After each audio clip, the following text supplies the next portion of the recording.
Hello, this is Shopmaster from MyGamerPad.com with an exclusive Xbox Live Arcade review of Dragon's Lair.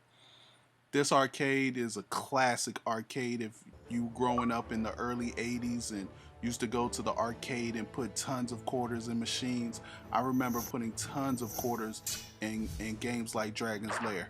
So when I first saw this come out on Xbox Live Arcade, I was very excited, wanted to play it, because one thing, I never finished it in the arcade. I always ended up running out of quarters.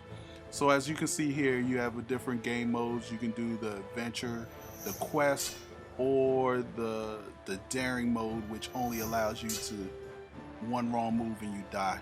I chose to do the quest, and I'm doing it with the Kinect. They say everything is better with the Kinect, and so I said, well, you know what? Let's see what happens. So before I played with the Kinect, I played with the controller, and the controller was fine. And they give you the little symbols to move whichever way.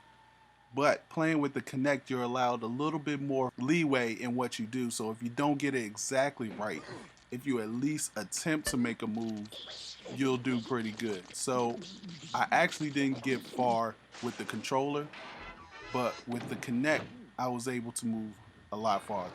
So you'll see as the arrow turns green, that's when I'm supposed to jump either way. And the most difficult part was the horse.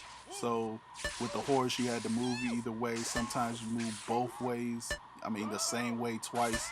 It was a little difficult, but I had fun. This is an arcade classic. This is just how I remembered it. One of the big things is that the graphics aren't that good, but to be honest, I really didn't expect it to be that good. But as you can see, you have unlimited lives. Like I said, you have more leeway in when to move. As you saw right there, I hit the skull's hand and I was red, so I was late, but I was still able to do it. Same thing with the ghost right there. Um, and if you've known anything about the classic, it's pretty good. You don't need that much space either. And I noticed you don't really have to like jump to the side. You can just like move to the side. And if you move quickly enough, you'll be able to replicate the movement that is showing you on the screen. So as we go through here, and I'm not going to bore you and have you go through the same thing, because one of the things is that most of the scenes that you see here are going to be repeated later on in the game. So, and that's something that I never knew as a kid playing Xbox, not Xbox, but never knew playing the arcade game, that it was repeated scenes. So you'll see some of these scenes repeat, and you'll think that, oh man, you're just going around in circles, but you're really not. You're starting to go deeper and deeper into the dragon's lair, and soon you'll get to it. So why don't we just do this? Why don't we just fast forward to the end? I know you're enjoying this right now, but like I said, a lot of it is going to be just repeated on throughout the quest. And I actually did all of this in one sitting. It took me maybe about 20 minutes to complete the whole story. It got repetitive after a while, so let's fast forward to the end.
So here I am, and I'm about to come to the end. I finally got to the Dragon's Lair. I see Princess Daphne there. Some new movements with me trying to catch the cups and not trying to wake up the dragon. So if you don't want to see the end, you should probably stop now because I'm going to go through the whole thing and beat the dragon and save the princess and finally finish the game that I couldn't finish back in 1983. So here it is, talking to Daphne. Please save me. The cage is locked with a key. The dragon keeps it around his neck. To slay the dragon, use the magic sword.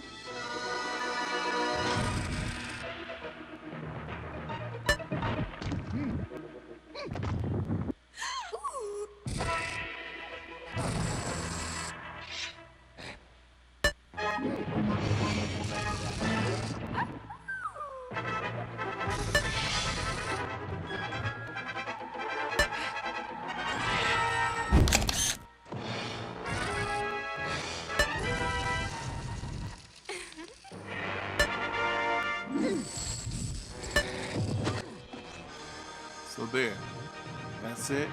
I've killed the dragon. I'm rescuing the fair maiden. She jumps in my arms, gives me a kiss, and that's the end of the game. So thank you for watching. Check out the full review of Dragon's Lair and other reviews on MyGamerPad.com.